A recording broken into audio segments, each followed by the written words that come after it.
Okay, so I've been wanting to do this for a while, a long time actually, and I think ever since I started the channel, the first channel, I should say, the second one. Now I actually have the chance to do this, so I'm going to do it. Um, I'm a huge Black Sabbath fan. Made no bones about this in the past. Um,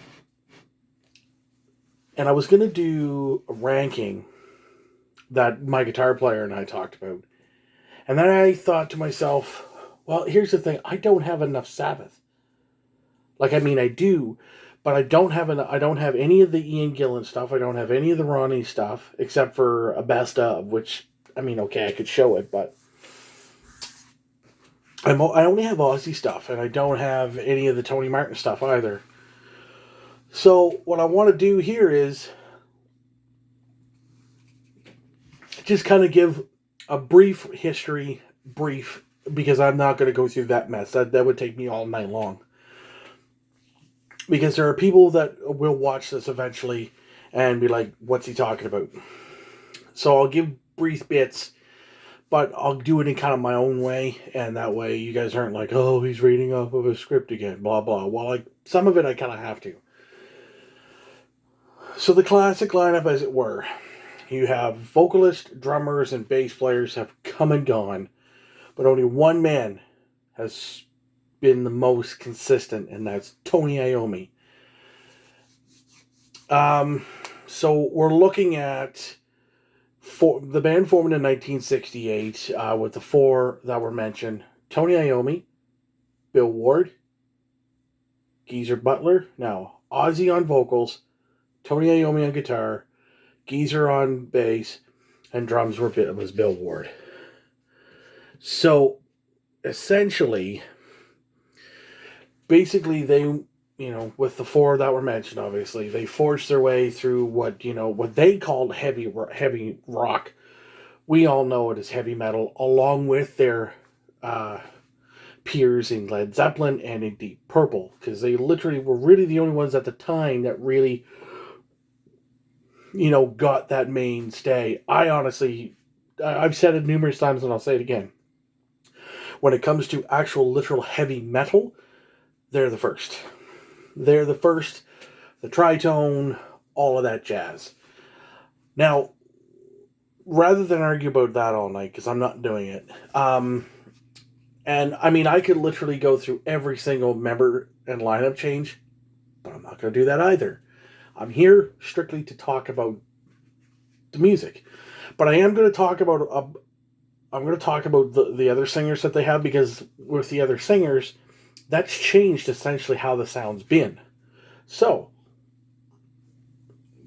I'm not going to talk about any of the touring vocalists, none of that. Just literally the guys who were on record.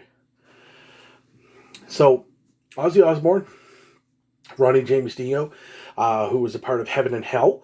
He recorded the Mob Rules record, the Heaven and Hell record, and as well as the Dehumanizer, but I'll get to that later on in the video. Ian Gillan, Ray Gillan, seven star reissues, and the Eternal Idol bonus reissue stuff that come out. Glenn Hughes, Ian Gillan, and last but not least, Tony Martin, who was on all the Black Sabbath releases from the Eternal Idol right to the end, except for Dehumanizer, because as they say, Ronnie did that one. So, Ozzy was the main man on the formative years, so in the very early days. So you have like records such as, Black Sabbath, the title track, Black Sabbath, Paranoid. But I'll get to that after. So basically, he was like I said, he was the main man for the formative years, returning several times. After being fired from Sabbath, Tony found Ronnie James Dio during a chance meeting at the Rainbow, and both were in similar situations. Dio needed a band. Iommi needed a singer. Recorded two of the most praised records, obviously outside of the Ozzy stuff. Heaven and Hell and Mob Rules, as I mentioned before.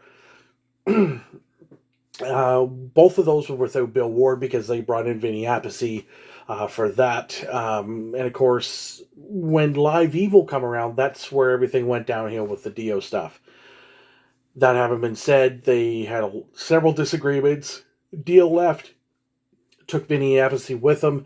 Ian Gillan met up with Tony one night at a pub and got pissed, which is a British slang for drunk.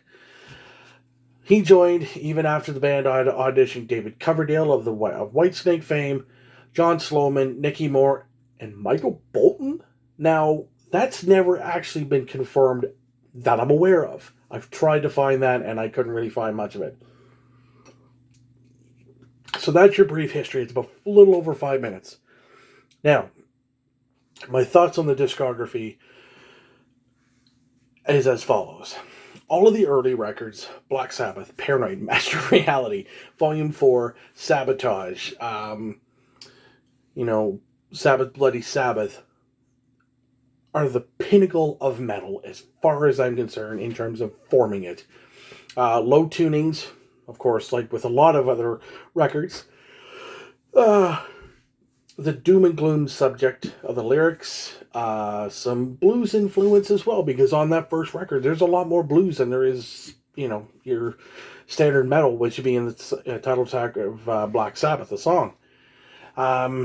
Which, the blues gave it different textures, and they were able to do some different things with it. Mob Rules, Heaven and Hell, and Dehumanizer with Ronnie showed that the band essentially could get away from the doom and gloom and talk about other things, add more dynamic because of the fact that Dio sang over the music while Ozzy sung with the riff.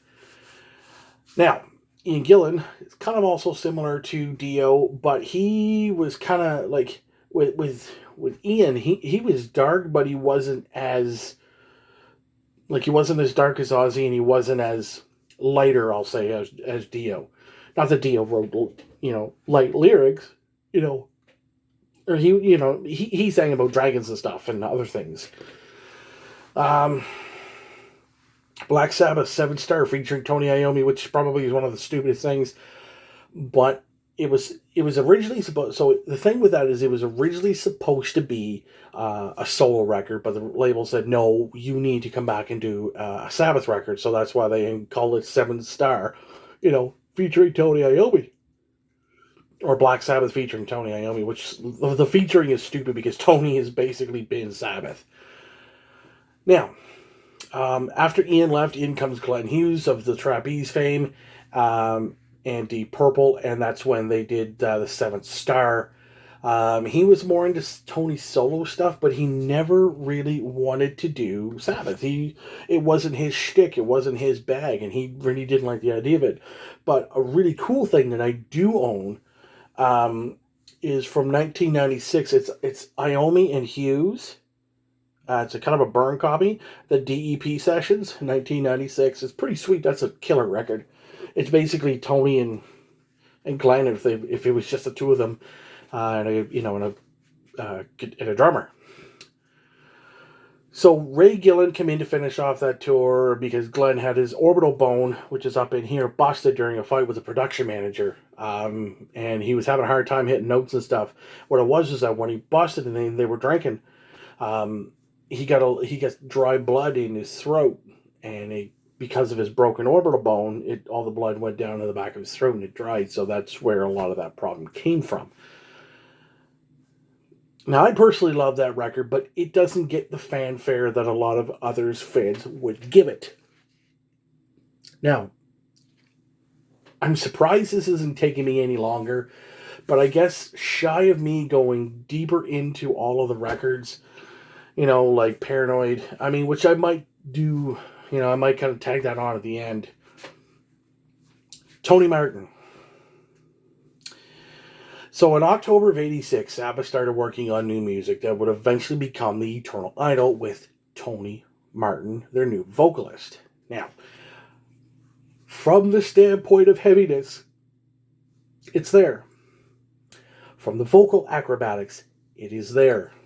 Progression of the band, again, it is there. Two songs stand out to me. Headless Cross, Born to Lose.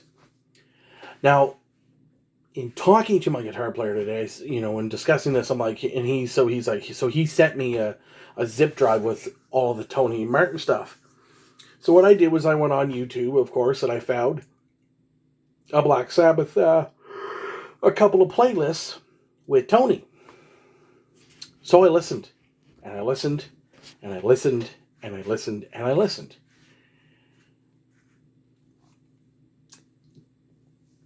It's meh. It's, to me, and I'm not denouncing what he can do on live or in the studio. It sounded like one big fucking song. One big song. And I didn't even know until Born to Lose came on. I'm like, haha, there we go. And Headless Cross, haha, there we go. I understand his ability, and that a lot of people are like, oh, Ozzy, screw Ozzy. I only want Tony Martin, or I only want Dio. And there's nothing wrong with that. I love Dio. I love Dio Sabbath. I love Ian Gillan Sabbath. Because Zero the Hero, that's like one of the heaviest tracks they've ever written and recorded next to Under the Sun. Or at least at the start of Under the Sun. Sabbath Bloody Sabbath too, that's stupid heavy. It's not that Tony is bad, because he's not. To me, I don't get it. I shouldn't say that. I get it, but it's not it doesn't stick with me at all. It just doesn't stick with me at all. He can hit Tony. He can hit Ozzy's, Roddy's, and Ian's. No problem. Like, not even an issue. Can he hit them? And of course, after Eternal Idol, Headless Cross, and Tear, Dio come back and he did Dehumanizer. Of course, he went out on tour, and they were arguing, yada yada yada. So he left, and Tony come back, and they did Cross Purposes, and probably one of the most hated records of all time out of the Sabbath stuff is Forbidden. Now, funny story about that, I did not actually realize that one of the boys from Body Count actually produced that. Oh, it's been a long day today. So, of course, then the reunion show, and they went back to Dio, and they recalled themselves Heaven and Hell, because they, the whole Black Sabbath thing, and blah, blah, blah. And then, of course, went back to having Ozzy in the band, and they did Black Sabbath, of course. They did the huge tour, which I was, I absolutely love seeing them live. The only thing I wish was that I would have saw them with Bill, but at the time, Bill couldn't do the touring, because, he couldn't do it. So that's fine. And when it comes to my introduction to Sabbath, it's always been Ozzy. It's never been anybody else but Oz. And people are like, well, I hated him with Sabbath, but I loved his solo stuff. And there's, again, nothing wrong with that. I don't have any issue with any of you guys liking that stuff. But to me, and everybody's like, oh, well, it's, for what it's worth, Ozzy was a part of the metal thing, where it became metal. That's not the point. I like my Sabbath the way I like my Sabbath, and I like it from the start with Ozzy. He was on the song Black Sabbath. He sang on the damn thing. Like, if it wasn't for him, there would be no Sabbath, and if there was no Sabbath, there would be no Ozzy. So I'm sorry. As much as everybody can get all bent out of shape in the comments, go ahead. I'm going to heart the thing, is that's what I do. And I kind of want to make this simple. I kind of want to make this point, too, that Born to Lose, out of every track that Sabbath has ever put on tape, is probably one of my favorites. It's up there in top 5 because it's a great song and Tony kicks ass on it. Headless Cross, not so high, but it's a great song. Ian Gillan, like I said, Zero the Hero. It's awesome. Neon Nights, Die Young. Uh, from the Dehumanizer record, all killer. The Devil Cried, all killer. You know, the Seventh Star, the title track of that record, awesome tune. I've never gotten Tony Martin's. It didn't stick with me. And funny enough, I mean, with Ian Gillan, he used to take his foot and actually change he had a big book with the paper with the lyric sheets put in the paper, and he would flip them over with his foot, when he's in the midst of singing, he would flip it over, so he would be kind of like doing the whole vocal thing, and then he would look down and look up and look down and look up, because for him, Aussie stuff didn't sit with him. Iron Man didn't sit with him. Lyrically, it didn't sit with him. So I understand that, because that's something that he didn't like. Tony Martin's vocal abilities is off the chart. I've watched live stuff of him, and I actually find him with Sabbath live is better than the studio stuff. And I don't know why. I think him live is a different atmosphere. So I'll give the Tony Martin fans that, and there's a lot of them, and there's nothing wrong with that. But I just happen to really like Ozzy because I latched onto Oz much quicker than I did anybody else. And really, what's the best way to finish off Sabbath's legacy? Tony, Geezer, and Oz. Like I said, I wish it would have been, Bill on the record, but Brad Wilkes from Rage Against the Machine.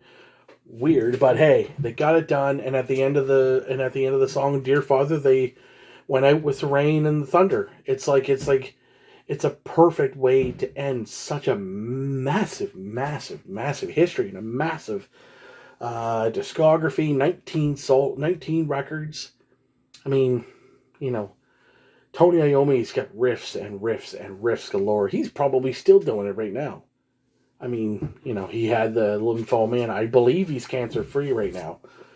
But I'll tell you, when any one of those four guys passes on, it's going to be a sad day, especially Tony. That is going to be the hardest day ever. With all the things that's going on in the world and people being super sad, and I think the day that people start posting, rest in peace, Tony Iommi, is going to be one of the worst days in metal history. I think even more so than Lem. And obviously not to take away from Lemmy, because we all look up to Lemmy, and Lemmy is our hero. But if it wasn't for Tony and taking the tips off of these two, taking the tips off the fingers, he literally, gone. So, of course, as you guys all know, he had to use light gauge strings, and he was tuning down whole tones, and he was tuning down to C, I think it was C standard, I'll just use basses, CGCF 80, for the guitar, CGCF, for bass. I mean, if it wasn't for that tritone, we would have nothing. Literally nothing. And that tritone is literally because Geezer was playing Mars, Holt's Mars. Boom, boom, boom. And Tony's like, boom, boom, that whole thing. That it's just a whole big mess. And the one funny thing about seeing Sabbath in concert in Halifax was that I took the missus with me, and she didn't know, she was she'd been to other shows, but for that, and for her to sit back and go, okay, now I get it. Now it all makes sense. So it was really cool that she was able to go with it. And I actually told her, I called her, and I was like, so Sabbath is coming to Halifax. Just so you know, you're either on the bus or I'm going myself. But she came with me, and it was all good, so I couldn't have been happier. Anyways, guys, thank you so very much for watching. Really, really appreciate that. If you happen to like this, hit the like button, hit the subscribe down below, hit the bell for notifications, that way you'll know when I'm doing uploads. I've got a bunch of stuff coming down the pipe. A lot of record reviews. I've showed you all my records. Unless I decide to go out and do like a little buying spree, which now that I'm going back to work tomorrow, it might be more kind of sporadic, like probably a video every second or third day. But that way you guys will get content if you hit subscribe and hit the notification bell for all. Take her easy, guys. Have a good night and stay heavy. Thank you, Black Sabbath.